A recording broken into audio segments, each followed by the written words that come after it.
சரி அழாதடி சி வாய மூடு. நீ அழுதா நல்லாவா இருக்குது? சரி பண்ணிடலாம்ல, ஒன்றும் பிரச்சனை இல்லை. நான் பாத்துக்கிறேன், என் பையன்ட்ட சொல்றேன் இப்போ. பிரபு பிரபு தாராள பிரபு. என் பேரை கூப்பிடலாம் தூக்கமே வராதுல்ல. டெய்லி ஒரு 100 தடவை கூப்பிட்டாதான் நிம்மதியே. அம்மாங்களுக்கு பிள்ளைங்க பேரை கூப்பிடுறதோட வேற என்னடா வேலை இருக்குது? அதான் எங்களுக்கு சந்தோஷமே. சரி, இந்திரா ஆண்டி தெரியும்ல, சின்ன வயசுல நானு அவெல்லாம் ஊட்டியில படிச்சோமே. ஆமா, 3ஆம் கிளாஸ் படிக்கிறப்போ அந்த ஆண்டி நீங்களும் மாங்காய் திருடி அடி வாங்கினீங்களே.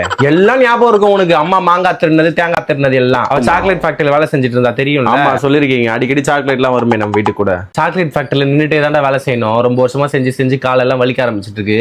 சென்னைக்கு வந்துட்டு இருக்கிறா, அவ இங்கதான் இருக்கிறா போல. அம்மா எனக்கு நிறைய வேலை இருக்கு, பசங்க கூட சுத்தணும், டீ கடைக்கு போகணும்னு நினைச்சிட்டு இருக்கீங்க. தொடப்ப கட்ட. ஐயோ, இந்த காலத்து பசங்க எல்லாரும் ஏன்டா திட்டு வாங்கி சாபத்தை வாங்கிக்கிறீங்க?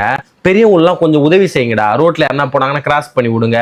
உங்களால எவ்வளவு உதவி செய்ய முடியுமோ செய்யுங்க, சரிங்களா? அப்பதான் புண்ணியத்தை சேர்த்துக்கோங்க. ஆபரேஷன் அது இது என்னன்னா பயப்படுறாடா. நீ போன வாட்டி போனஸ் அவங்க அம்மா கூட்டு போனல, அது எனக்கு தெரியல டீடைல்ஸ். அதான் உன்னை கூப்பிட்டேன் கேட்கறதுக்கு. நான் சொல்லிக்கிறேன். இரு சுவீட் வயசு சொல்லு.